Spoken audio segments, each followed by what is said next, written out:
Yaumul Akhir atau hari kiamat adalah hari berakhirnya seluruh kehidupan di alam semesta dan menjadi kehancuran seluruh peradaban di jagat raya yang dapat dilihat dari sisi agama akan menjadi jembatan menuju kehidupan abadi di alam baka, sekaligus terbukanya hijab pembatas antara alam dunia dengan alam akhirat.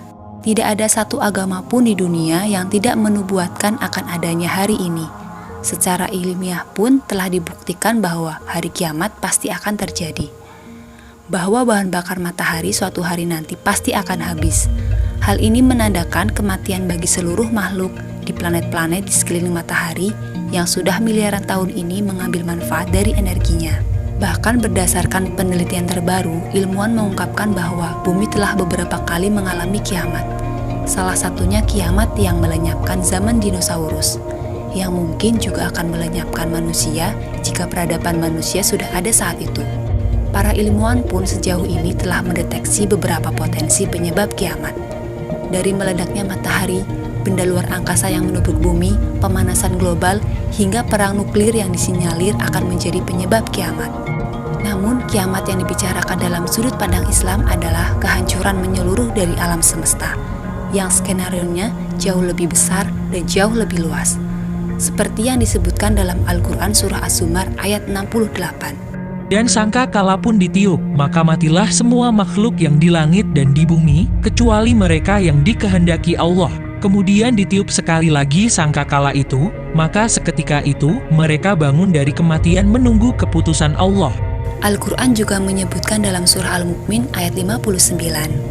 Sesungguhnya hari kiamat pasti akan datang, tidak ada keraguan tentangnya, tetapi kebanyakan manusia tidak beriman.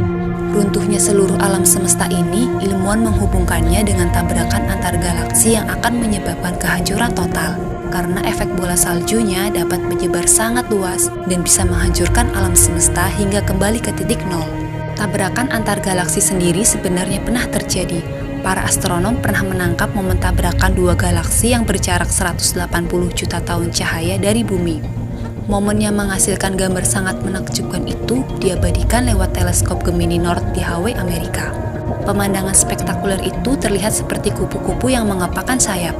Bentuk sayapnya adalah hasil dari tabrakan langsung yang terjadi sekitar 25 juta tahun yang lalu sebelum gelombang energi cahayanya sampai ke bumi, hingga bisa diabadikan melalui teleskop.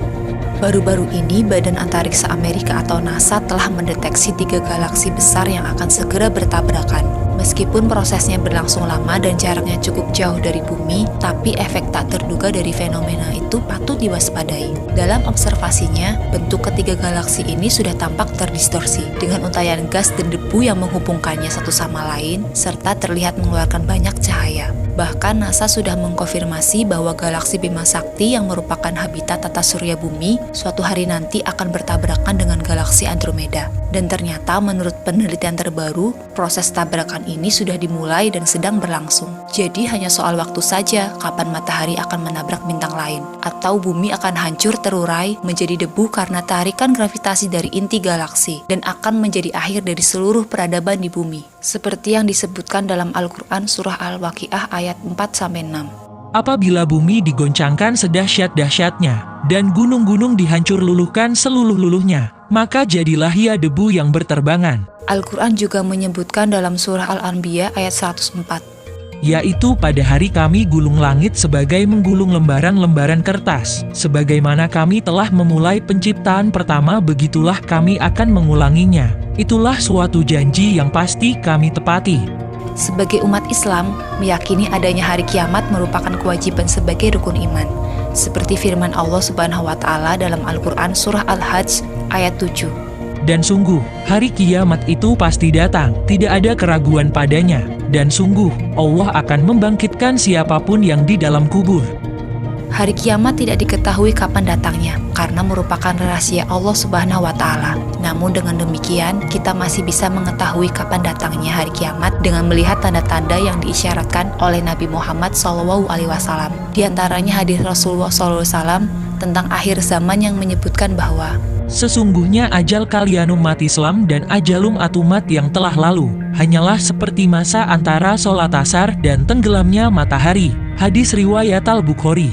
Juga dalam riwayat lain disebutkan bahwa Rasulullah SAW memberikan perumpamaan bahwa umur umat Yahudi seperti jarak antara waktu subuh dengan zuhur, sedang umur umat Nasrani seperti jarak antara waktu zuhur dengan waktu asar, dan umur umat Islam seperti sisa waktu asar hingga terbenamnya matahari.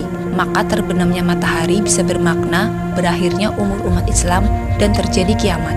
Dengan asumsi tersebut, kami mencoba menghitung sisa umur umat Islam dengan metode perbandingan skala. Dan kami menemukan bahwa umur umat Islam hanya sampai tahun 2111, yang artinya hanya tersisa 88 tahun lagi dari sekarang.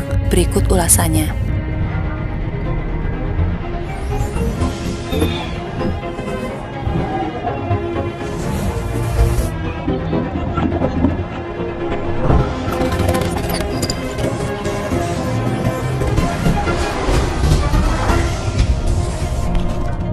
Assalamualaikum warahmatullahi wabarakatuh. Semoga sobat beriman selalu dalam hidayah, bimbingan, dan perlindungan Allah Subhanahu wa Ta'ala.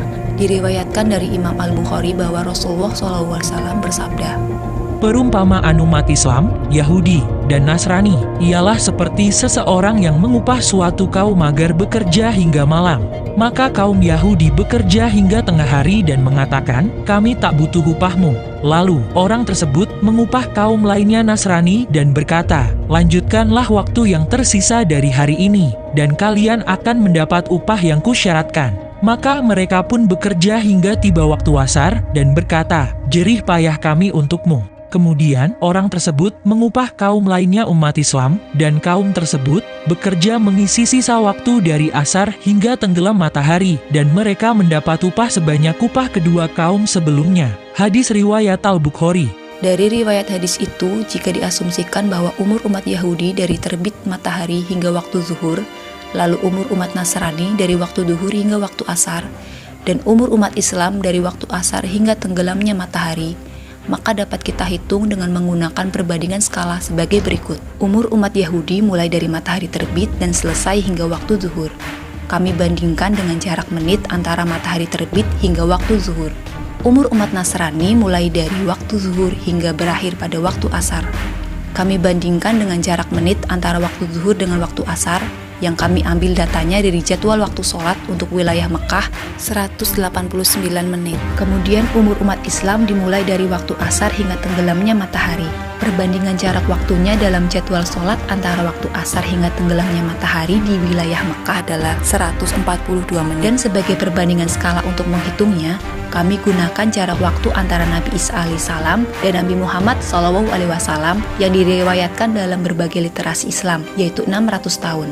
600 tahun jarak antara Nabi Isa alaihissalam dengan Nabi Muhammad SAW ketika dibandingkan dengan jarak menit waktu zuhur hingga asar, maka kami temukan bahwa 1 menit sebanding dengan 3 tahun. Dengan demikian, kita bisa menghitung dengan mengalihkan setiap menit jarak waktu sholat asar hingga tenggelamnya matahari dikalikan 3 tahun. Maka kita temukan jarak sholat asar hingga tenggelamnya matahari sebanding dengan 450 tahun. Ini artinya umur umat Islam yang sebenarnya hanya 450 tahun. Namun begitu, Allah Subhanahu wa Ta'ala menambahkannya setengah hari yang kadarnya setara dengan 1050 tahun. Penambahan 1050 tahun adalah hasil penambahan usia umat Nasrani ditambah usia umat Islam, yaitu 600 tahun ditambah 450 tahun karena doa Rasulullah SAW. Beliau bersabda, Sesungguhnya aku berharap agar umatku tidak akan lemah di hadapan Tuhan mereka dengan mengundurkan umur mereka selama setengah hari. Hadis riwayat Ahmad, Abu Dawud, dan Al-Hakim. jika data yang kami gunakan diasumsikan benar, maka usia umat Islam hanya 1501 tahun, yang artinya tersisa 88 tahun lagi dari sekarang, dan kiamat akan terjadi setelah tahun 2111. Penghitungan berdasarkan hadis Nabi Muhammad SAW ini, kiamat akan terjadi setelah tahun 2111, diambil dari waktu terpendek musim dingin pada bulan Januari di Mekah. Jika sampel datanya diambil dari waktu terpanjang pada musim panas di bulan Juli, maka hasilnya kiamat akan terjadi setelah tahun 2434. Dan umur umat Islam masih akan ada hingga 411 tahun lagi. Wallahu a'lam bishawab.